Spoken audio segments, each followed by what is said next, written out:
Thanks for tuning in and welcome to this week's review of Ratatouille. I need this job. I've lost so many. I don't know how to cook, and now I'm actually talking to a rat as if you... Did you not? You understand me? I can't cook, but you can, right? Look, don't be so modest. You're a rat, for Pete's sake. One thing I want to make sure I mention before my review is, make sure you get there early enough to see the animated short that plays just before the movie. You've already seen me pretty much rip Shrek the Third in one of my latest movie reviews, so needless to say, I was a little bit soured on these animated movies after that unenjoyable experience. I was really not even going to see this movie at all, and this is where ingenious marketing comes in. My TiVo had a 9-minute piece of this movie just waiting for me to see for free. And this is usually a good sign they feel really confident in their product they're about to deliver to the general public. Now let me backtrack a little before I go into all that. I've seen this trailer several times, and it really didn't interest me at all. I thought, how in the world can they make a story about a rat chef in Paris truly entertaining? I just couldn't see how that storyline could really work. And think about the other vehicles they've used to drive their other storylines. You've had superheroes, NASCAR racing, cute scary monsters, a deep blue ocean. These settings and storylines are so much more intriguing than this one. So I was pretty much all ready to pass on this film and check it out much later. And that's when this free clip on TiVo changed my line of thinking.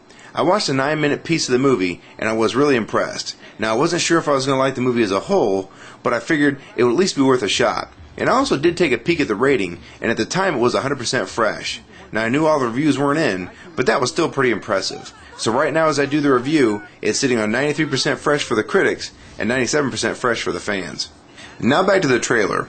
This is one of the very few times that the scenes used in the trailer were actually a lot funnier when they were seen as a part of this movie. So you've seen me pretty much rip into Shrek the Third for being a tired sequel to a once great franchise. Now I'm happy to tell you that this movie is the real deal when it comes to everything we've always loved about our animated features.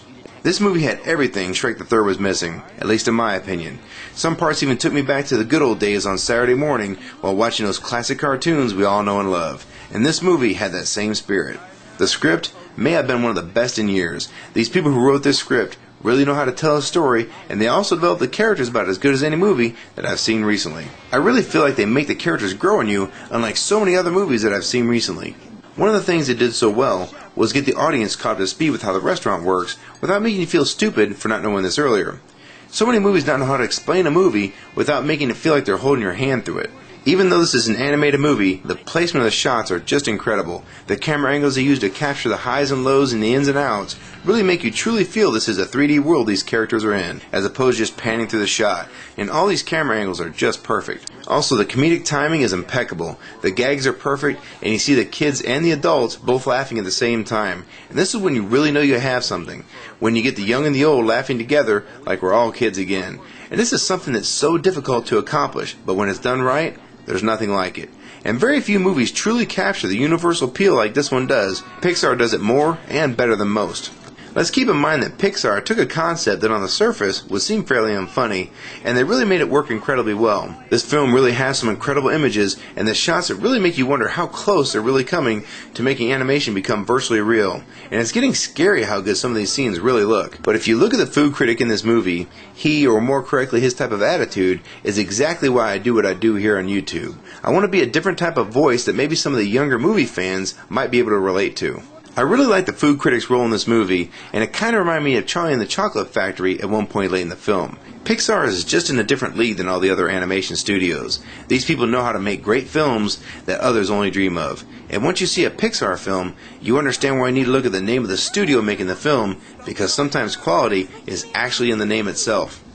People always say when you buy a name brand like Nike, for example, you're paying for the name. Well, when you see the name Pixar, they deliver where most names leave off. This may not be true forever, but for right now, they do deliver the goods.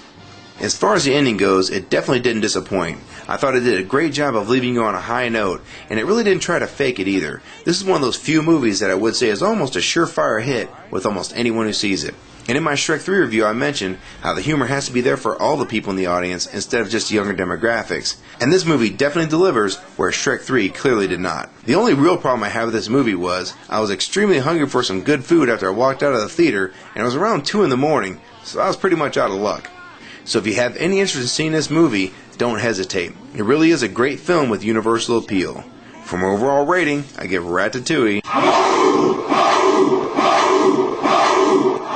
4.5 stars.